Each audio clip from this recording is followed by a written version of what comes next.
வணக்கம். காடேஸ்வரா கிச்சன்லேருந்து கலா பன்னீர்செல்வம். இன்றைக்கி நம்ம வந்து கம்பு சாதம் எப்படி செய்யலான்னு பார்க்கலாம். அதுக்கு முன்னாடி நம்ம சேனலை சப்ஸ்கிரைப் பண்ணாதவங்க சப்ஸ்கிரைப் பண்ணிக்கோங்க. கூடவே பக்கத்தில் இருக்கிற பெல் ஐக்கானையும் கிளிக் பண்ணி வச்சுக்கோங்க.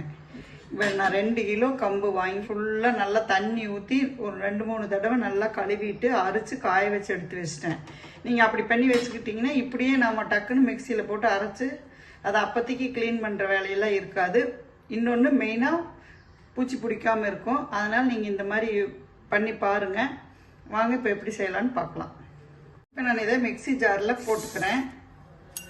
நம்ம எதில் ஒரு டம்ளர் எடுக்கிறோமோ நீங்கள் டம்ளர் எதில் வேணாலும் எடுத்துக்கங்க. அதுலேயும் 3 டம்ளர் தண்ணி ஊற்றுங்க. 3 டம்ளர் தண்ணியாகவே அளந்து ஊற்றிக்கலாம்.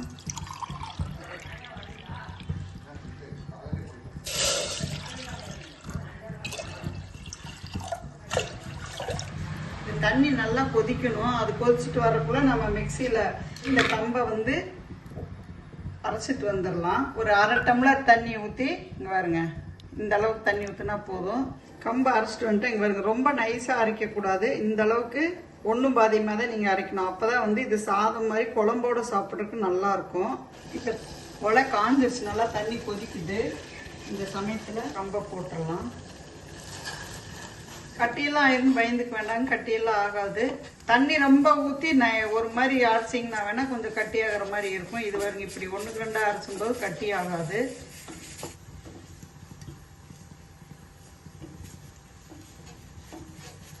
இங்கே பாருங்க, இந்த அளவுக்கு தண்ணி இஞ்சிருச்சு.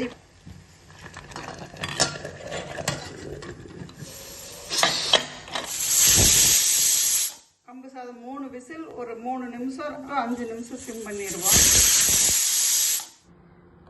விசில் அடங்கிடுச்சு. இப்போ கம்பு சாதத்தை பார்ப்போம்.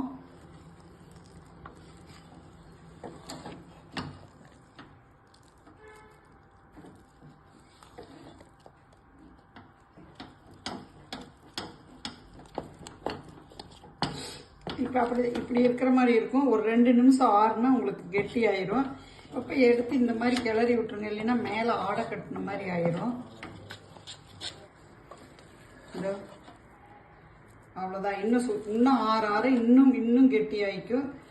அதே மாதிரி கொஞ்ச நேரம் நீங்கள் நல்லா கொதிக்க வச்சு மூடி போட்டு வெயிட் போட்டிங்கன்னா மேலெல்லாம் பொங்கி வராது. அப்படியே தண்ணி ஊற்றினோடனே போட்டு வெயிட் போட்டிங்கன்னா தான் மேலே பொங்கி வந்துடும்.